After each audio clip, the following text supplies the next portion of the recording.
Today I'm going to show you how to produce in the style of Olivia Rodrigo. Specifically, I'm going to be looking at this track that I did for a band called In the Mourning. Olivia Rodrigo was one of our reference points for it, but we also referenced things like Freaky Friday and a bunch of other early 2000s stuff. I'll link the song in the description. You guys should totally go check it out. Because of this and other songs I did with In the Mourning, they've been featured in Alternative Press and Kerrang, and they're a really awesome band and you should check out their stuff. There's going to be a lot of grungy guitars, super distorted basses, and really fun gang vocals. I can't wait to show you. But before we hop into it, let me introduce myself. Hi, my name is Seth. I produce music under the name Velvet Year. I work as a pop completion producer. I make one of these videos every Thursday showing people how to make their own pop music at home. Outside of that, I work as a pop completion producer, meaning I specialize in taking artist song ideas and turning them into finished tracks ready for Spotify. Songs I've worked on have been featured on these Spotify playlists, and I did an entire album through Warner Music Group. So if you have a song idea on your voice memos on your phone that's just been burning a hole in your pocket for the past year, check out the link in my bio and we can get started on your project. All right, now let's jump into the track. So these are all the tracks right here. It's honestly a pretty minimal song in terms of arrangement of what we normally do, but everything is super effective and where it needs to be. Also, just for reference, this is one of those songs where I didn't master it in the same session. There was some more detailed stuff I wanted to do, so I bounced it out and then did a mastering session separate. So keep that in mind. But yeah, let me show you what it sounds like.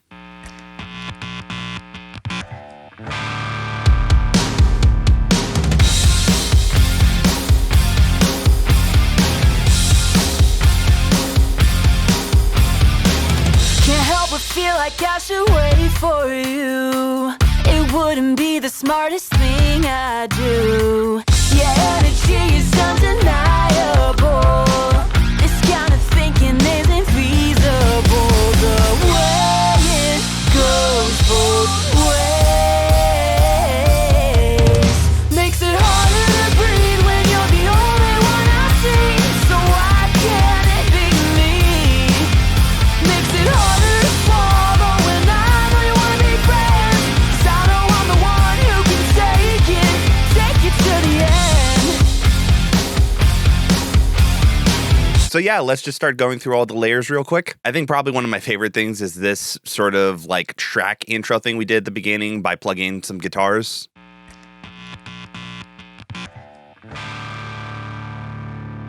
It's super minimal, but stuff like that at the beginning of a song just makes it come alive. So I actually comped a take of me doing a bunch of stuff. So this first part is me just doing this here. I then cut to this part, which is me actually plugging it into my guitar, and then I strum a chord out real quick. And then to sort of get that like Foo Fighters type tone, I actually recorded my microphone in the room while I was doing it, and I have it boosted pretty high.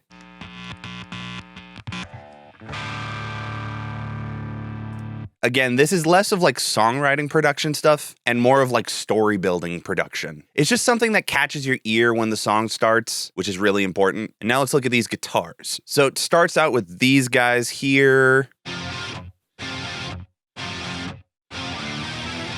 For this sound, I really wanted to reference that sort of like fuzzy, like early 2000s Marshall tone. I didn't want something too clean and modern. So I started with this Guitar Rig 6 patch, which was one of my go-tos when I was using this exclusively for guitars.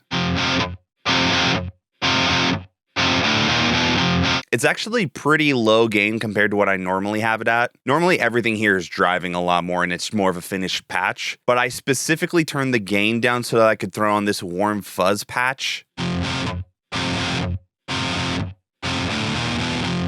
Just because I wanted more of that annoying, disgusting guitar tone. I know it sounds weird, but a lot of times with genres like this, I feel like there's a vibe of making things not sound right. And the more I leaned into it on this song, it just sounded better. And then I just used the limiter with this link setting to level out those peaks. And then I double tracked the performance. I actually had the left side be a little more open than the right side. Again, normally I'm trying to make both sides of them sound exactly the same, but with this one, I kind of wanted to make them sound different, almost as if they were two different guitar players. I would say these guys are like the main tones of the song. We then have this guy here, which I would call like the lead of the song. which is a super fun patch. I believe it's the other patch, but on the drivier setting that I normally use, using this sort of electric lady flanger. Amanda from In the Mourning was talking about how she really wanted things to feel more grungy. And I'm from Seattle, so whenever we talk about grunge, I'm always thinking of things like Alice in Chains and Nirvana, and they always have these sort of like weird flangery effects on some stuff. And so putting it on this lead was a way to do that without it being like overwhelming. All right, next up is the bass. Not really looking for something overly clean. I made this patch in Guitar Rig 6, mainly centered around this Bass Invader amp, which is a bit more distorted. This is also normally how I do a lot of my patches in Guitar Rig 6, or just any other guitar modeler. If it's a bass, I'll normally throw in some compressor at the very beginning, just because I want to level out the performance a little bit more. With guitars, it's kind of on whether or not I do this, but then I'll normally throw in some kind of graphic EQ. It's just a great way to sort of level out any inconsistencies in the DI tonally. I tend to find that in the 200, 300, or 500 range, there might be a buildup in some of these ranges, depending on what kind of pickups you have and what kind of tone you're trying to go into after the fact. And if you have some cheaper pickups, I would recommend you get newer ones, but something that can really help cheap pickups is focusing on this range up here and really dialing into taste, like how much of it you want. So what I'll normally do is go through and play something, record it, and then I'll just have a patch like this going and I'll just move stuff around.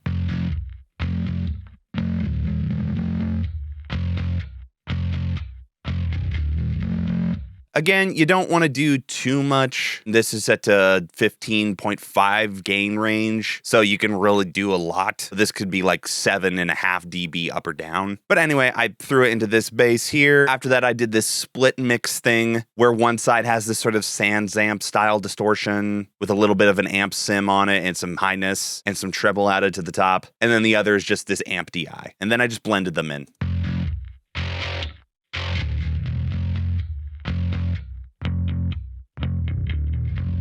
And then at the very end, because it's a bass, I use a solid bus compressor.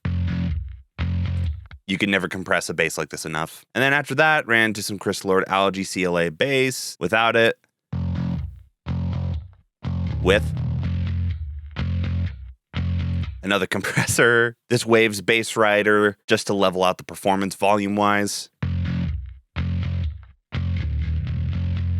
A little bit of virtual tape machine to add some excitement where I wanted it, to add more of like a vintage harmonic excitement as opposed to what I normally do with like R bass or something like that. Some Soothe 2 sidechain to the kick, and some high pass EQ with some shaping. I didn't want it to be super low end heavy, just enough to cut through the mix. So with the writing of these guitars, I really tried to think of them almost like a band, like in the sense of like, there's not going to be like 15,000 layers. Like normally with a band like this, you have a couple of guitar players, a bass player, a drummer, and a singer, maybe a keys player. So when I was building out the track for this, I tried to be like, okay, here's the part that the one guitar player would play. Here's the lead part that the lead guitarist would play. Here's the part that the bass player would play. I really tried to keep it simple like that. I know it sounds obvious, but sometimes I will go down the rabbit hole of just adding layers upon layers. And for this song specifically, I felt like it needed like less layers than I would normally use. And then we have the drums here.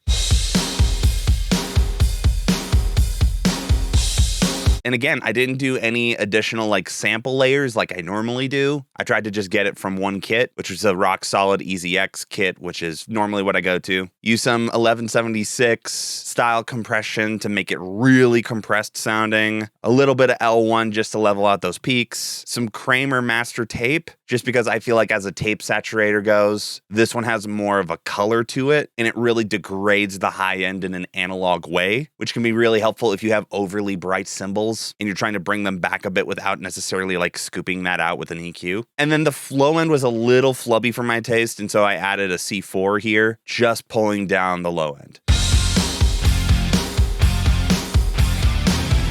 And it doesn't look like it's doing that much, but this is 0 dB, this is 6 dB, so it's pulling down like 2 or 3 dB of low end out of the kick every time it hits, which once you run it through like a mastering chain, that's actually a substantial amount.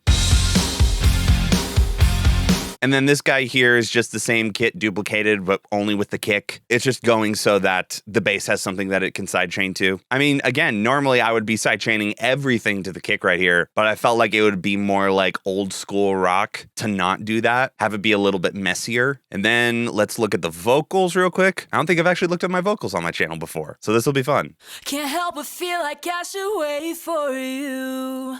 It wouldn't be the smartest thing I do. So I kind of wanted to have these sort of like drier sounding vocals, just because after listening to a lot of songs in this genre, there's a bunch of really driven, dry vocals without a lot of reverb on them. So I really wanted to get that vibe. But yeah, there's a lot of processing on this guy. So first of all, I'm running into Slate Virtual Mix Rack. We're using a virtual channel, FG Stress, FG 116. I'll just turn everything off and show you exactly what I'm doing with it turned off. Help but feel like I should wait for you. It wouldn't be the smartest thing I do. With it on.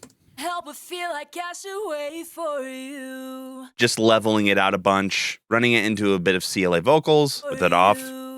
It wouldn't be with it the on. smartest thing I do. Just sort of brightens it up a bit, running it into Shep 73 on their Vocal 1 preset, tweaked a little bit with it off. Help but feel like I should wait with it on. For you. It wouldn't be the smartest thing Off. I do. Your energy is undeniable. On. And again, with stuff like this, you can really slam vocals. So I used Renaissance AXX. Help but feel like I should wait for you. It wouldn't be the with smartest thing I do. Your energy with it is on. undeniable. It was just that last layer of like slamming it out that I wanted. But then I ran it into a couple of de-essers. And this is one thing that I do with a lot of my vocals. Most de-essers have this sidechain mode, and it will be in this sort of either bell form, where it will pull down one frequency, or it will be in this sort of shelf mode. So there's a lot of times where I'll use two, and I can sort of get an overall brightness control that's only triggering a little bit, and then I can narrow in on the specific frequency that's giving me problems, and then pull that down a little bit more. Help but feel like I should wait for you. It wouldn't be the smartest thing I do. Your energy is undeniable. This kind of thinking isn't feasible. Then we ran it into Vocal Rider. Help but feel like I should wait for you. It wouldn't be the smartest thing I do. Again, just leveling out a little bit. Some Soothe 2 on the bluesy vocal preset, and then a little bit of saturation knob. Help but feel like I should wait for you. And I used this specifically to get that sort of like overdriven preamp sound. So without it. Help but feel like I should wait for you. With it on. Help but feel like I should wait for you. It wouldn't be the smartest thing I do. Just on those words that she pronounces harder, it just adds a little bit of crunch to those words, but not all of them. Also, another thing, if you guys want to save some space, a great thing to do is to throw your vocal chain on a bus and then have multiple tracks going into that bus, so that you can have multiple vocal performances going through it, and you don't have to use a massive chain like this copy and pasted multiple times. Makes it harder to breathe when you're the only one I see. So why can't it be me? Now let's look at the background vocals. With these, I'm taking out a lot of the frequencies. I mean, at this point, they're basically just kind of like textural things to add on top of that main vocal. Your energy is undeniable. So just some EQ, some RVox just to slam them. That Kramer tape just to give them some saturation and get rid of some of that harsh high end. And the exact same sort of soft tube lyric crushing thing. And then it's just the same thing for the rest of the vocals.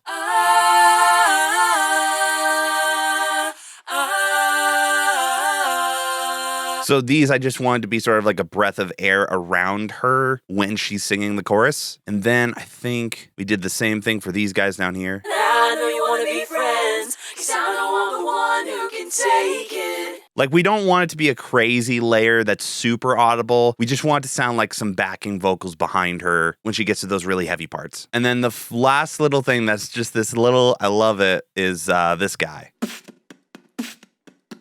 So Amanda from In the Mourning is actually a beatboxer. And when she sent over like the basic reference tracks for what she wanted the song to sound like, she knew the exact drum beat she wanted. So she just beatboxed it to me. And so I cut it up and looped it, and it made it into the song for this breakdown part, which I love. Looking for, guess what? So am I. So why don't you just go for it?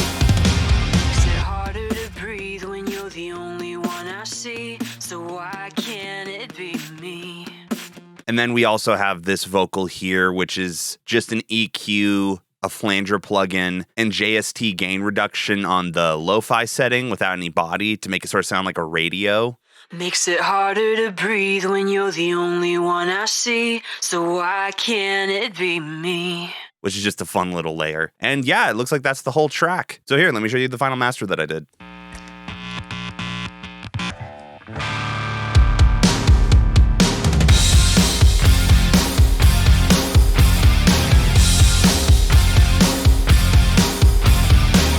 Can't help but feel like I should wait for you. It wouldn't be the smartest thing I do. Your energy is undeniable.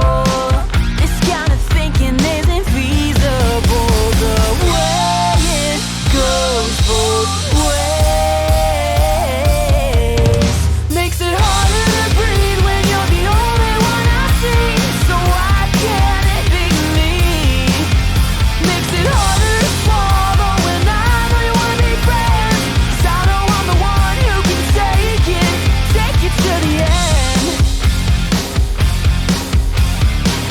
Doing your best. And yeah, that's what it sounds like. Again, if you want to go check out this song, I'll link to it in the description. If you enjoyed this video, please hit like, subscribe, the bell icon, all that stuff. You guys know how it works. If you enjoyed this video, go check out the one that I did last week, where I show you how to sound like the band in the 1975. We do a lot of fun synth poppy stuff in that one. But yeah, I hope you guys enjoyed the video, and I'll see you guys next week.